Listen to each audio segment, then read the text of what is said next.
Praise the lord. ప్రభువైన యేసు నామములో అందరికీ వందనములు. యేసయ్య మాటను ఈ కార్యక్రమాన్ని వీక్షించడానికి ప్రేమతో మిమ్మల్ని స్వాగతిస్తున్నాం. ఈ దినము అపోస్తలుడైన పౌలు గలతీయులకు రాసిన పత్రిక 10వ అధ్యాయము 1 నుండి 10 వచనాలు ధ్యానించుకుందాం. అటు పిమ్మట 14 సంవత్సరములైన తరువాత నేను తీతును వెంటబెట్టుకొని బర్నబాతో కూడా యెరూషలేమునకు తిరిగి వెళ్ళి తిని,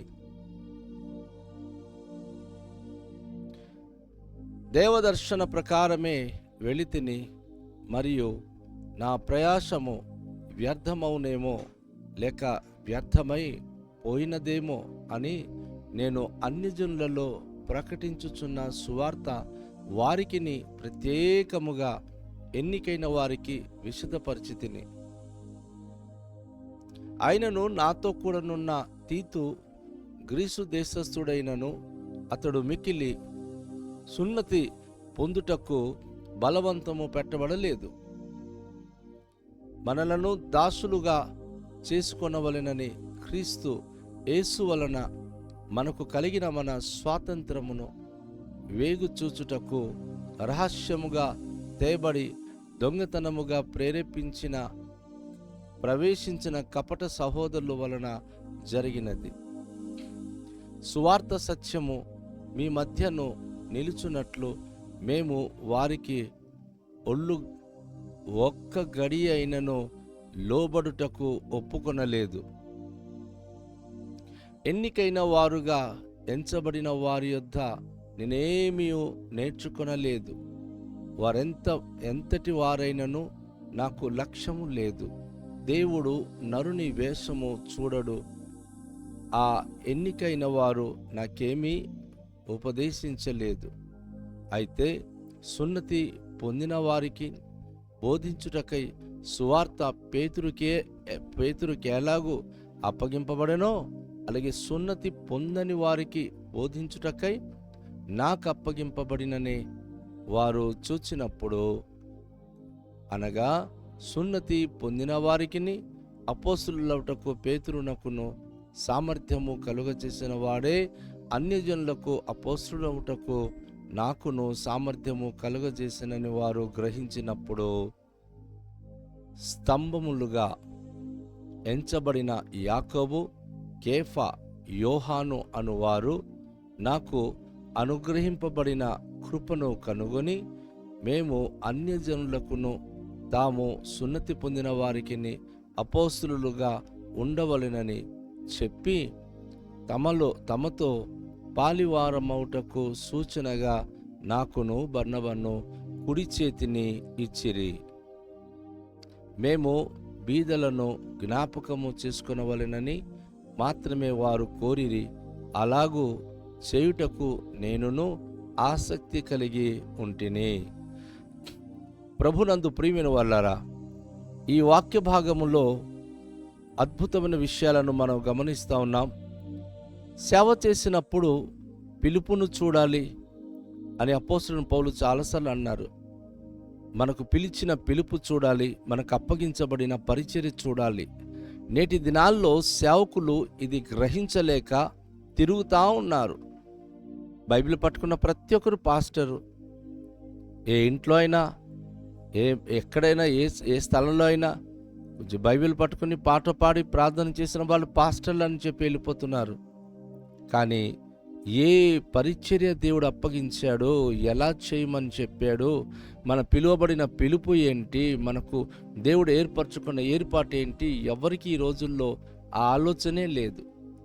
అపోస్తలుడైన పౌలు ఆయన దమస్కు ఆ ప్రాంతంలో, కిలికియా ఆ ప్రాంతంలో సుమారుగా 14 సంవత్సరాలు ఆ ప్రాంతంలో సేవ చేసిన తర్వాత తీతును వెంటబెట్టుకొని బర్నబాతో కూడా యెరూషలేమునకు ఆయన వెళ్ళాడు.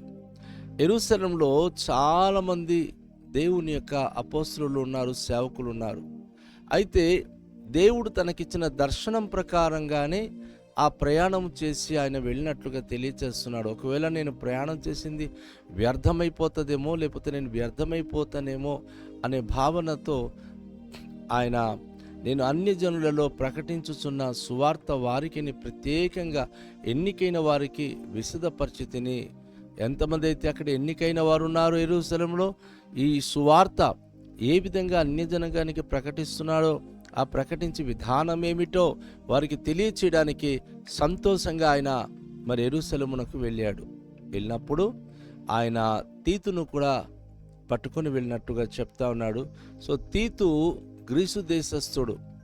వాస్తవంగా యెరూషలేముకి వెళ్ళినప్పుడు సున్నతి పొందిన వారు మాత్రమే ఆ దేవాలయానికి వెళ్ళాలి. అలాంటిది సున్నతి లేని ఈ తీతును కూడా ఆయన తీసుకుని వెళ్ళిపోయాడు.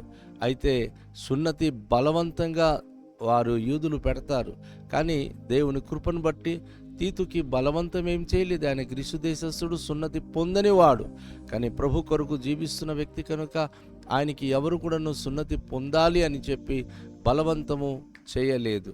మనలను దాసులుగా చేసుకొనవలెనని క్రీస్తు యేసు వలన మనకు కలిగిన మన స్వాతంత్రము వేగుచూచుటకు.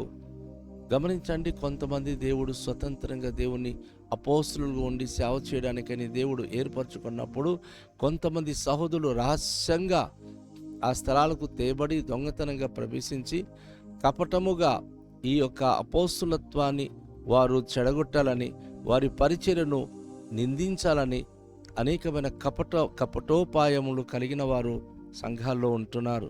యెరూషలేములో కూడా దేవుని యొక్క సన్నిధిలో కూడా చాలామంది కపటము కలిగినటువంటి భక్తులు ఉన్నారు. నేటి సంఘంలో కూడాను, సంఘ సహవాసంలో కూడాను చాలామంది ఆధ్యాత్మికంగా ఎదుగుతున్నటువంటి పరిస్థితులలో కొంతమంది కపటోపాయము కలిగి కపటమైన మాటలాడి కపటముగా జీవిస్తున్నటువంటి వారు లేకపోలేదు.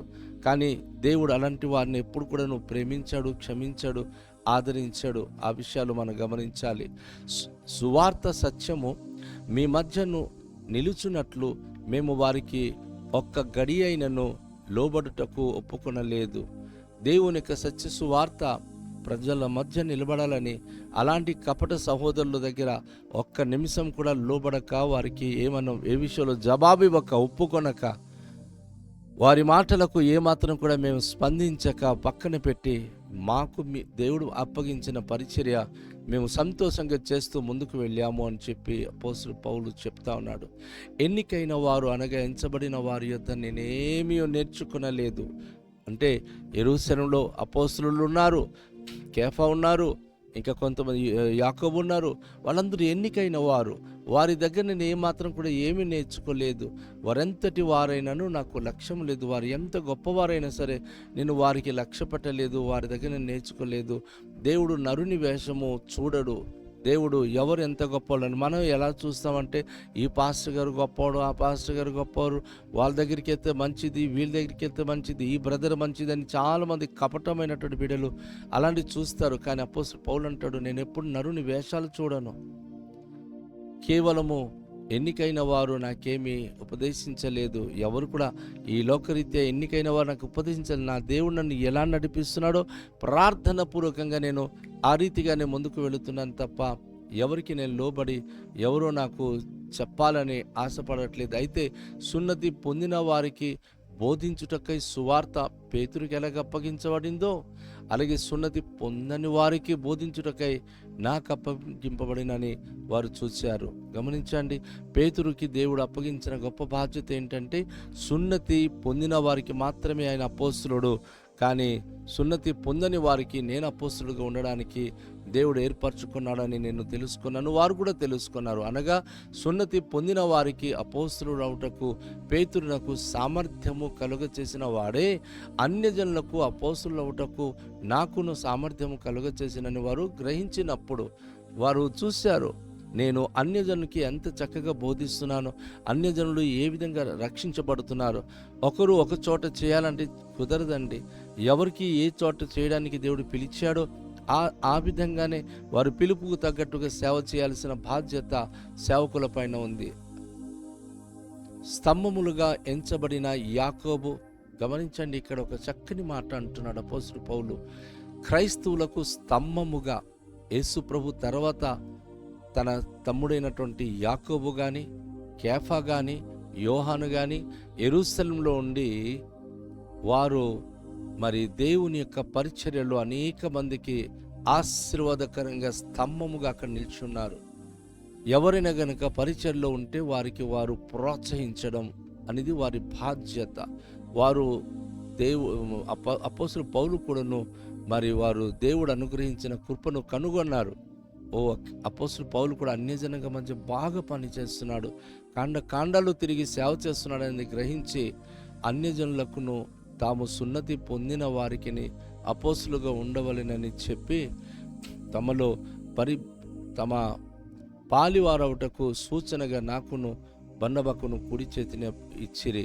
అప్పుడు వాళ్ళు ఏం చేశారంటే, ఈ ఇశ్రాయేలీయులు లేక సున్నతి పొందిన వారికి అక్కడ ఉన్నటువంటి పరిశుద్ధులు పరిచర్య చేస్తున్నారు, కానీ సున్నతి లేని వారికి మేము పరిచర్య చేయడానికి దేవుడు మమ్మల్ని ఏర్పరచుకున్నాడని వారు గ్రహించి, ఎవరు యాకోబు, కేఫా, యోహాను, వారు కుడి చేయి పట్టుకొని వీరికి కుడి చేతితో వీరికి షేకండ్ ఇచ్చి వీరి కొరకు ప్రార్థన చేసి మీ పరిచర్య బలంగా చేయాలి అని వారికి ప్రోత్సహించినట్లుగా మనము చూస్తూ ఉన్నాం. మేము బీదలను జ్ఞాపకం చేసుకున్న వాళ్ళని మాత్రమే వారు కోరిరి, అలాగే చేయుటకు నేనును ఆసక్తి కలిగి ఉన్నాను. కేవలము పేదవాళ్ళ మధ్య పరిచర్య చేయడానికే మరి మేము పంపబడ్డాము. వారు కూడా మీరు చేయండి, డబ్బు గలవారు ధనవంతుల దగ్గరికి వెళ్ళకండి అని వారు చెప్తూ, బీదవాళ్ళు పేదవాళ్ళు ఎక్కడెక్కడితే ఉన్నారో వాళ్ళందరి దగ్గరికి వెళ్ళి సేవ చేయడానికి వారు మాకు అభిషేకించి పంపించారు. ఆ విధంగా వారు చేయడం మాకు కూడా చాలా సంతోషం కలిగింది అని చెప్పి వారు తెలియజేస్తున్నారు. కనుక ధనవంతుల మధ్య పరిచర్య చేసేవాళ్ళు ఉన్నారు, పేదవాళ్ళ మధ్య పరిచర్య చేసేవారు ఉన్నారు. పేదవాళ్ళ మధ్య పరిచర్య చేసిన సేవకుడు పేదవాడని, ధనవంతుల మధ్య సేవ చేస్తున్న సేవకుడు ధనవంతుడని కాదు. ఎవరికి ఏ స్థితిలో ఉండడానికి దేవుడు పిలిచాడో ఆ స్థితిలోనే సంతోషంగా దేవుని పని చేయాలని మనం నేర్చుకోవాలి. కాబట్టి రండి, అట్టి అనుభూతి ప్రభు మనకు అనుగ్రహించి అట్టి కృపలో నడిపించేలాగున ప్రార్థన చేద్దాం. మికిలి దయగల తండ్రి, మీ పరిశుద్ధ నామమునకు వేలాది వందనాలు, స్తోత్రాలు.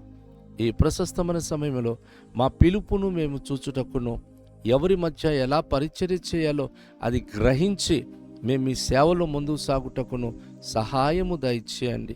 మీ యొక్క కృపహస్తము మాకు తోడుగానివ్వండి ప్రభు. అద్భుత దీవెనలను అనుగ్రహించండి.